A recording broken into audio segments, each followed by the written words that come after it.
The arrival that changed everything. The morning sun cast long shadows across the International Space Monitoring Station in Geneva when the first alarms began to sound. Captain Sarah Chen was drinking her third cup of coffee, reviewing routine, satellite data. When her screen suddenly filled with impossible readings, she blinked hard, thinking the caffeine might be playing tricks on her eyes. "This can't be right," she muttered, adjusting her glasses and leaning closer to the monitor. The radar showed massive objects appearing in Earth's outer atmosphere, each one larger than a city. Sarah's hands moved quickly across her keyboard, running diagnostics and checking for system malfunctions. Everything came back clean. "Rodriguez, get over here," she called to her colleague across the room. Ambassador Marcus Rodriguez had been assigned to the monitoring station after 20 years of diplomatic service. He was a calm man, with graying temples who had seen enough political crises to remain steady under pressure. But when he saw Sarah's screen, his eyebrows shot up. "How many?" he asked quietly. 17 confirmed, possibly more still arriving, Sarah replied, her voice steady despite the racing of her heart. "Each one is approximately 12 kilometers long and 4 kilometers wide. They're not following any known flight patterns or communications protocols." Marcus picked up the red phone that connected directly to world leaders. "This is Rodriguez at Geneva Station. We have a situation that requires immediate attention." He paused, listening to the voice on the other. Yes, sir. "Multiple large unidentified objects in Earth orbit." "No, sir. They don't appear to be hostile yet. They're just sitting there." While Marcus coordinated with government officials, Sarah continued her analysis. The objects had appeared without any energy signatures that human technology could detect. One moment space was empty. The next moment it was filled with enormous vessels that looked like nothing in any database. They were sleek and organic in design, almost like enormous sea creatures made of metal and crystal. Dr. Elena Vasquez arrived at the station within an hour of the first sighting. As Earth's leading xenobiologist, she had spent her career studying the possibility of alien life. She was a small woman with wild curly hair who spoke quickly when excited, and today she was practically vibrating with energy. "Have they made any attempts at communication?" she asked, dropping her bag and immediately moving to the monitors. "Nothing we can detect," Sarah replied. "But look at this." She pointed to a secondary screen showing energy readings from the alien vessels. "They're scanning us, not aggressively, more like curious observation." Elena smiled widely. "Fascinating. If they wanted to harm us, 17 ships of that size could easily overwhelm our defenses. The fact that they're just watching suggests they might be here for peaceful contact." Around the world, the reaction to the alien arrival was unlike anything the visitors had expected. In New York City, crowds gathered in Times Square with signs reading, "Welcome to Earth" and "We come in peace too." Street vendors quickly began selling alien-themed souvenirs. In Tokyo, teenagers started a social media trend of taking selfies, with the alien ships visible in the background. In London, a group of comedians organized an impromptu outdoor show called First Contact Comedy Night. Commander Thaxel stood on the bridge of the flagship Eternal Dominion, his forearms crossed in confusion. His species, the Zarthaki, had conquered 47 worlds across the galaxy.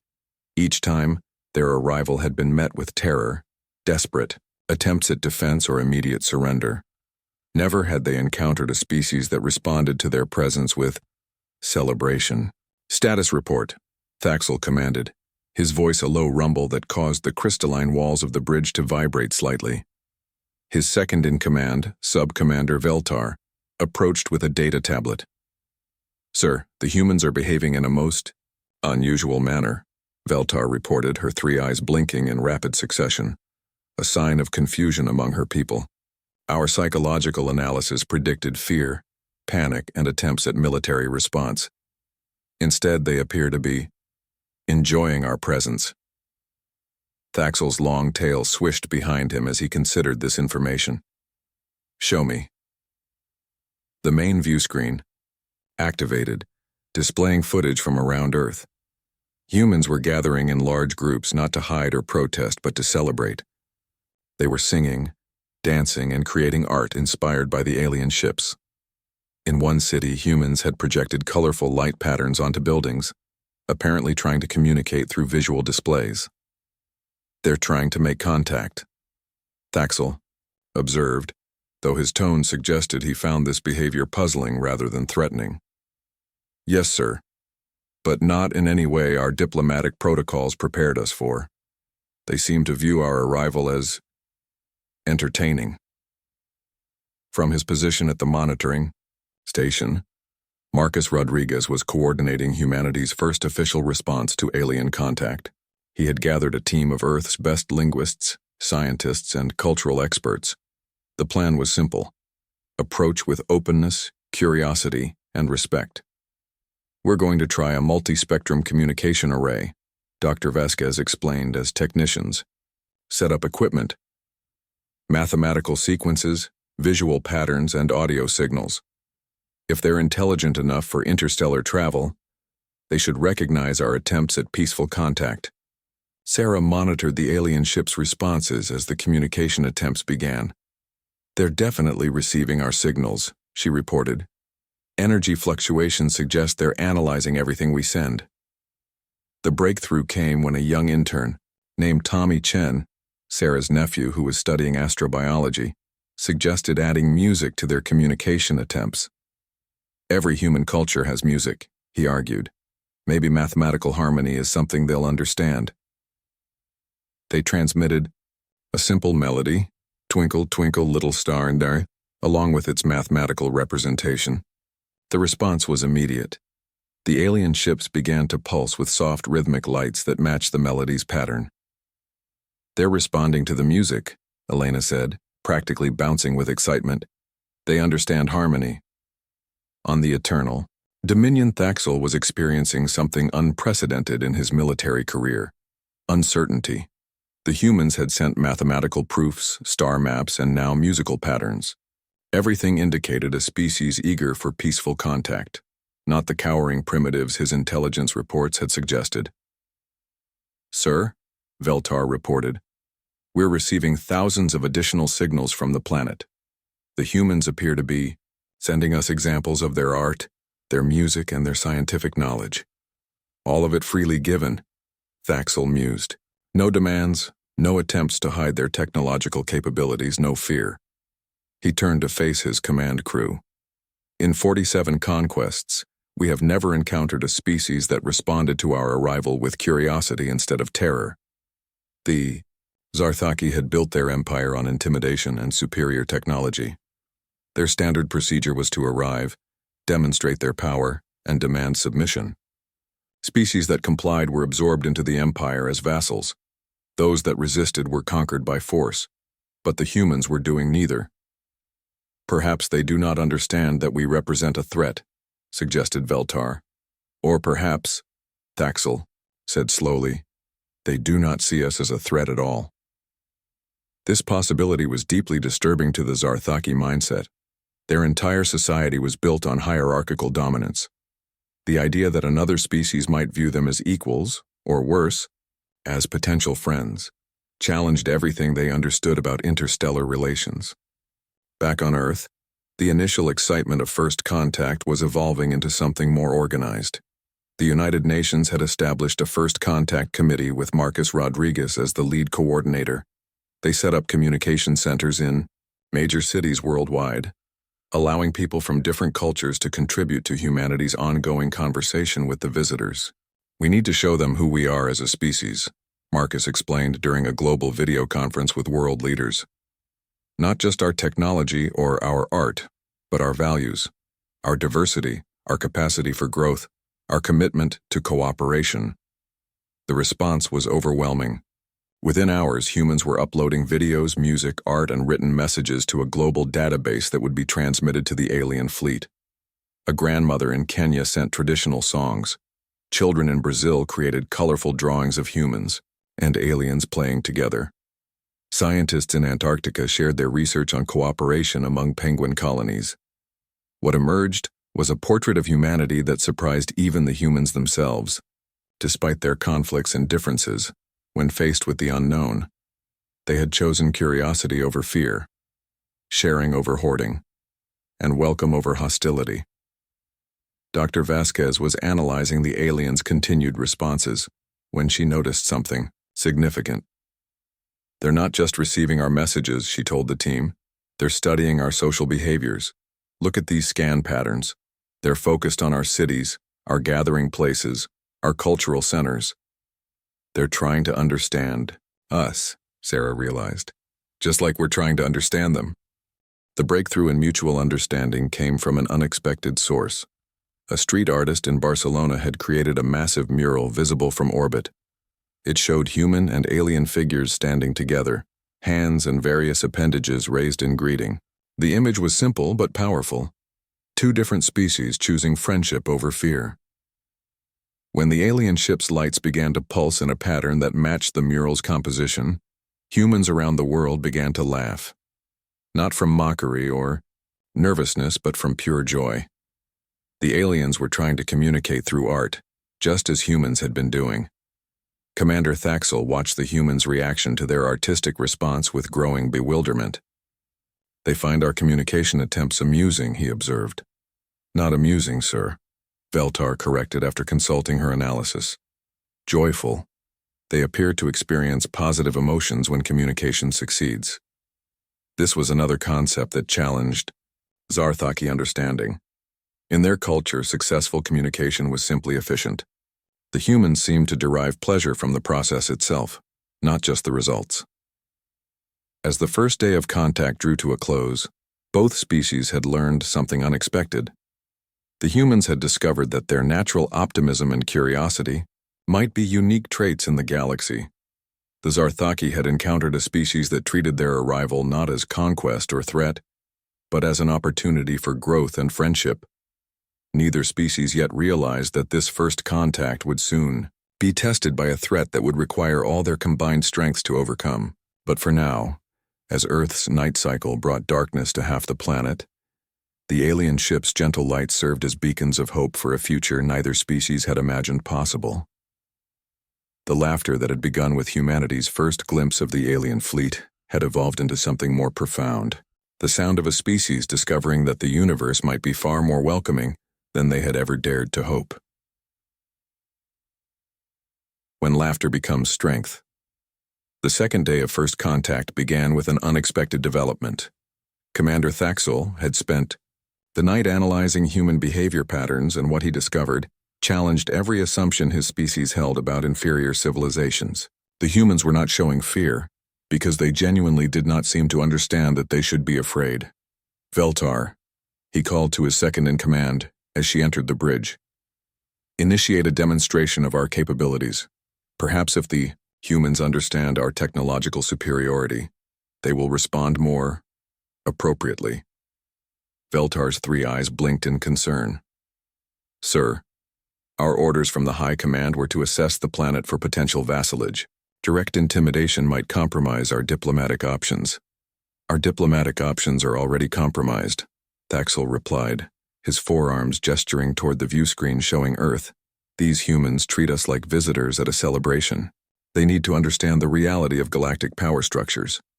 The demonstration began with a display that had cowed dozens of worlds before Earth.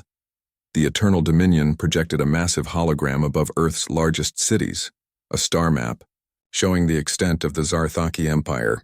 47 conquered worlds glowed red in the display, while Earth appeared as a small, vulnerable blue dot. On Earth, crowds gathered to watch the holographic display with the same enthusiasm they might show for a fireworks show. In New York's Central Park, families spread blankets and pointed excitedly at the alien star map. Children asked their parents to explain the different colored dots, while teenagers live-streamed the spectacle with commentary like, "Alien Netflix just dropped their entire catalog." Dr. Elena Vasquez was monitoring the display from the Geneva station when she realized its true meaning. "They're showing us their empire," she said quietly to Sarah Chen and Marcus Rodriguez. "This isn't entertainment, it's a message about power." Sarah felt a chill as she understood the implication. "They're telling us they've conquered all those worlds." Marcus nodded grimly. "And we're next on the list." But even as the leadership grasped the seriousness of the situation, the general human population continued to respond with fascination rather than fear. A group of astronomers in Chile immediately began analyzing the star map, identifying known star systems and calculating distances. Students at universities worldwide started collaborative projects to understand the implications of such a vast, interstellar civilization. Commander Thaxel watched the human response with growing frustration. "They're studying our empire like it's an academic exercise," he reported to the High Command via quantum communication. "Either this species is too primitive to understand the threat, or what, Commander?" came the reply from High Command. "Or they're the most psychologically resilient species we've ever encountered." The next phase of the demonstration involved a show of military force. The Zarthaki ships moved into formation and began charging their weapon systems, not to fire, but to display their destructive potential. Energy readings spiked to levels that should have sent every human government into emergency mode. Instead, the humans did something that no conquered species had ever done before. They applauded. "It's like a performance to them," Veltar observed, monitoring human communication channels. "They're treating our weapons display as an exhibition of advanced technology. Some of them are even trying to calculate the energy output."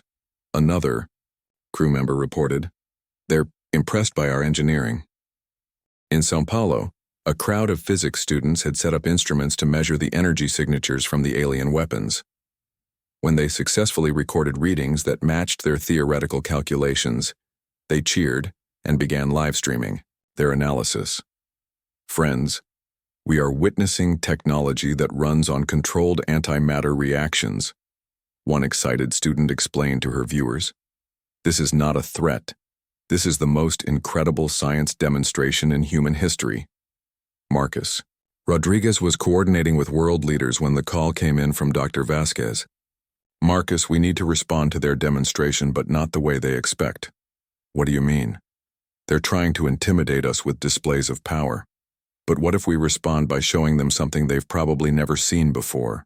Genuine appreciation for their achievements?" Within hours, humans around the world were organizing their own demonstration, not of weapons or military might, but of creativity and collaboration. Artists created massive installations visible from orbit. Scientists shared their most advanced theoretical work, and musicians composed symphonies inspired by the mathematical principles underlying the alien technology. The centerpiece was a global collaboration called Welcome to Earth: A Species Introduction. Coordinated through social media and translated into hundreds of languages, it was humanity's attempt to share who they were as a people. The message was broadcast on all frequencies. "Thank you for sharing your achievements with us. In return, we would like to share ours." What followed was unlike anything the Zarthaki had experienced in centuries of conquest. Instead of cowering or attacking, the humans began teaching them. They shared their art, their music, their scientific discoveries, and their philosophies. They sent mathematical proofs, star charts of their own, and complex theoretical models about the nature of consciousness and cooperation.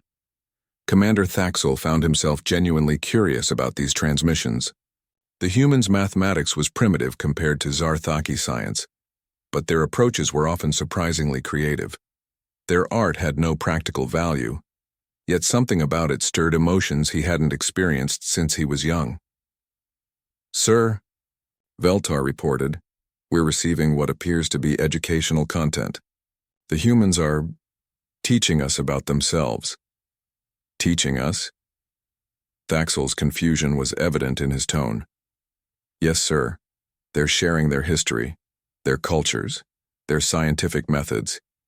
It's as if they want us to understand them better." On the third day of contact, everything changed. Long-range sensors detected an approaching fleet of vessels that both humans and Zarthaki recognized as a threat. The Void Hunters were a nomadic species that consumed the resources of entire worlds, leaving nothing but empty space behind. They had been tracking the Zarthaki fleet, waiting for an opportunity to strike. "Commander," Veltar announced urgently, 17 Void Hunter dreadnoughts are approaching this system. Estimated arrival in 6 hours. Thaxel's blood chilled. A single Void Hunter ship was a match for 3 Zarthaki vessels. 17 would overwhelm his fleet entirely. Send emergency. Signals to High Command. Request immediate reinforcement. Sir, the nearest Zarthaki fleet is 4 days away. We cannot retreat without abandoning the humans to certain destruction. For the first time in his military career, Thaxel faced a moral dilemma. Military protocol demanded tactical retreat to preserve his fleet. But 3 days of interaction with humanity had changed something fundamental in his thinking. These humans, who had greeted his arrival with laughter and curiosity, did not deserve to be consumed by the Void Hunters. On Earth, the situation was quickly explained to human leadership. Dr. Vasquez had learned enough about galactic politics to understand the implications. The Void Hunters don't conquer, she explained to the emergency committee. They consume. Every living thing, every resource, every molecule of useful matter. They turn entire worlds into empty space. What can we do? Marcus asked. Our weapons are primitive compared to theirs. We can't fight them with technology, Sarah realized. But maybe we can fight them with what makes us human. The solution came from an unexpected source. Tommy Chen, the young intern who had suggested adding music to their first communication attempts. What if we work together? He proposed during the emergency meeting. Not just with each other, but with the aliens who are already here. The Zarthaki came here to conquer us, a military advisor pointed out. But they haven't, Tommy replied. They've been talking to us, learning from us. Maybe they're not conquerors anymore, maybe they're potential allies. The proposal was unprecedented. Humans and Zarthaki fighting together against a common enemy. It required trust between species that had known each other for only 3 days. It required cooperation between vastly different technologies and combat philosophies. Most of all, it required both species to see beyond their preconceptions about each other. Commander Thaxel received the human proposal with amazement. They want to fight alongside us, he reported to his crew. A species we could conquer in hours wants to help us defend against the Void Hunters. It's tactically impossible, Veltar pointed out. Human technology cannot meaningfully contribute to a space battle of this magnitude. Perhaps, Thaxel mused, but their strategic thinking might. The humans had spent 3 days demonstrating their greatest strength, the ability to find creative solutions to impossible problems. Their mathematics was simple, but their approaches were ingenious. Their technology was primitive, but their adaptability was remarkable.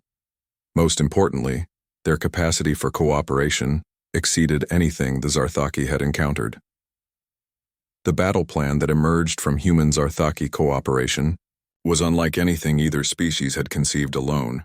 Humans couldn't contribute firepower, but they could contribute coordination. Earth's global communication networks became the backbone of a defensive strategy that used every satellite, space station, and orbital platform as sensor nodes and communication relays. Dr. Vasquez coordinated the scientific aspects of the defense, sharing human research on swarm intelligence and distributed systems. Sarah Chen managed communications, creating a network that allowed real-time coordination between human and Zarthaki forces. Marcus Rodriguez handled the diplomatic aspects, ensuring that both species understood their roles in the joint defense. As the Void Hunter fleet approached, something unprecedented happened in galactic history. 17 Zarthaki warships took defensive positions around Earth not as conquerors but as protectors. Their human allies coordinated from the surface, providing tactical analysis and strategic support that enhanced the effectiveness of every Zarthaki weapon system. The battle was fierce and desperate.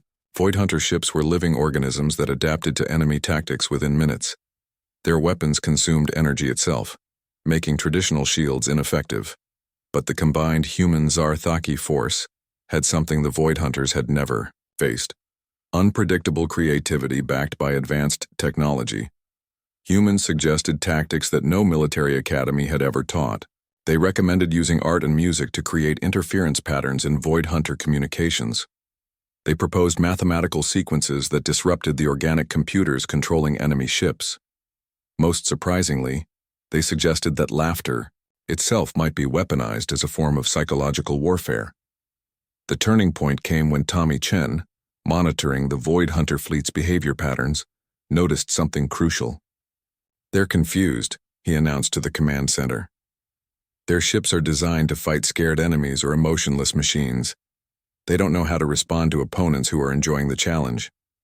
Commander Thaxel, coordinating with human forces for the first time in his career, found himself laughing at the absurdity of the situation. He was fighting alongside the species he had come to conquer, using battle tactics suggested by young humans who had never seen space combat, against an enemy that was baffled by their apparent enjoyment of an impossible fight.